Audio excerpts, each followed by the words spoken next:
Tulipe ushuru, tujitegemee. The association supports the tax bill, and we would like to refer to Romans chapter 13 verse 6 to 7.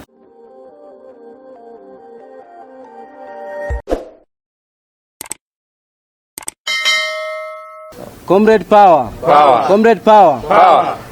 My name is Daniel Kiptanui, President, the TVET Student Association, Kenya. These are the leaders of the TVET Student Association in the Republic of Kenya.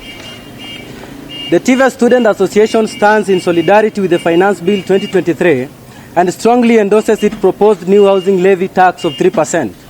The TVET Student Association is pleased to declare its resolute backing for the Finance Bill 2023.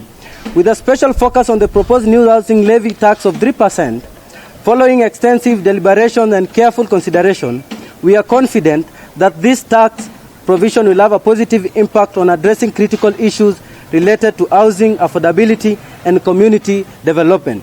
Here are a few key points. Number 1, job creation and youth empowerment.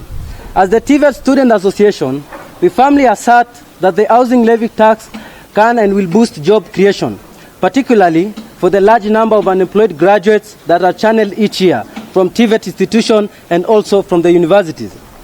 This will also lead to the creation of the much-needed opportunities for internships and attachment for students, aligning with the constitutional provision to ensure that the youth have access to relevant education, training, and an opportunity to showcase their skills. Additionally, we firmly advocate for the allocation of a portion of the housing levy tax revenue to support skill development programs by investing in training and upskilling individuals in the construction and allied sectors. We can enhance their employability prospect and create new avenues for job opportunities. This strategic investment not only boosts the workforce but also contributes to economic growth and social stability, fostering a prosperous and inclusive society. Number 2, addressing the housing crisis. The escalating housing crisis has become an urgent concern within our society, leaving many individuals and families grappling with the burden of finding affordable and suitable accommodation.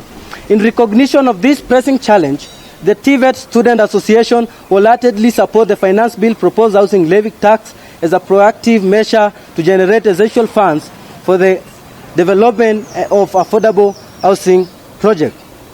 We believe that the introduction of the housing levy tax brings forth a multitude of benefits, for most among them being the allocation of generated revenue towards comprehensive infrastructure development.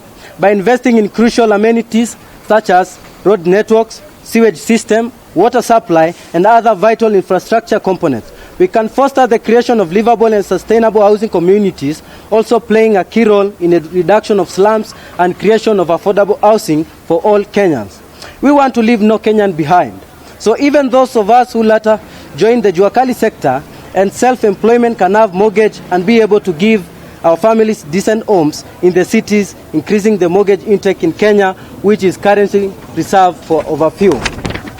This will significantly enhance the overall quality of life for residents while nurturing a sense of belonging and unity.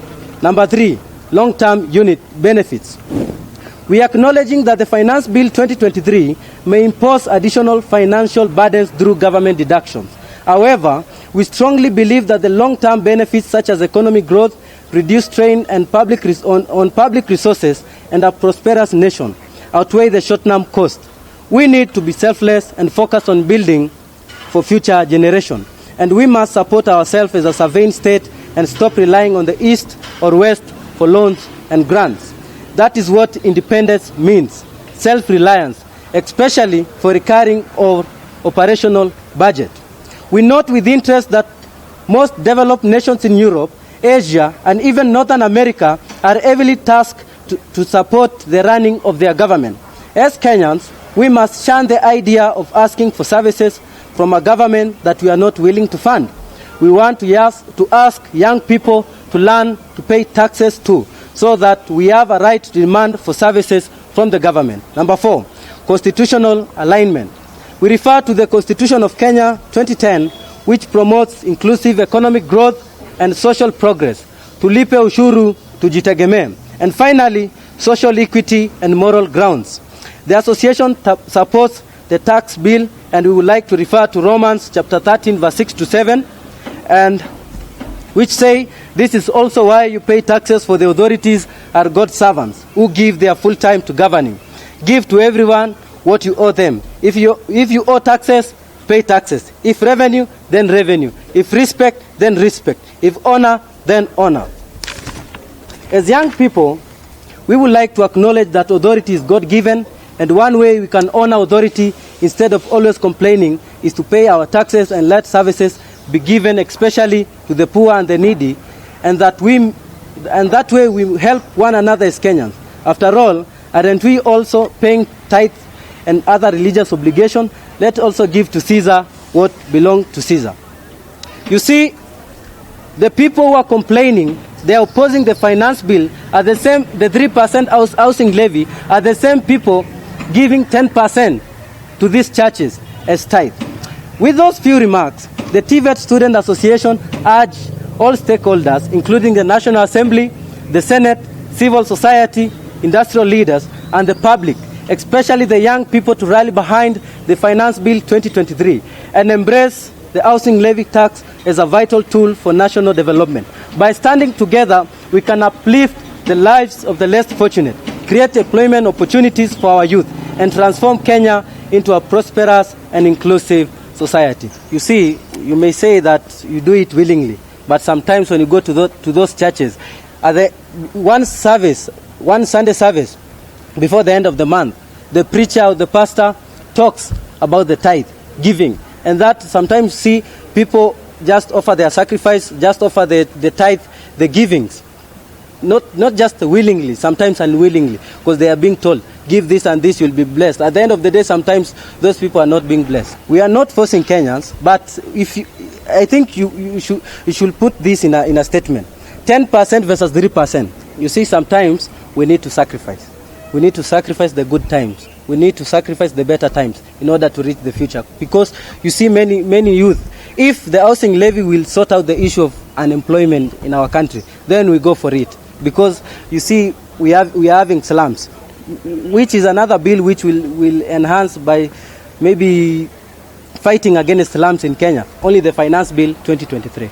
I think there is power in Finance Bill 2023, because the same bill in 2019, the same people who opposes the bill in 2019 are the same people who are supporting the bill in 2023, and the same people who proposes the bill are now opposing the bill. So I think this is a tit for tat game, and let's give the president time, the Finance Bill 2023, so that when 2027 he will come and seek the re-election, I think that we will question him and tell him that we supported your mandate, the finance bill. Where is your work? TVET Student Association is an independent association for TVET students in our country, and we are technically skilled, equipped. You see, some of us are civil engineers, some of us are plumbers, electrical engineers. So I think it will sort out our unemployment issue. And the question that say that my parents, they do have a house. Actually, my parents, we don't have houses. We are supporting Finance Bill because of the Employment Act 2007. They are amending the Employment Act 2007 concerning the housing levy, which it will provide millions of jobs in the Republic of Kenya for the youth in our country.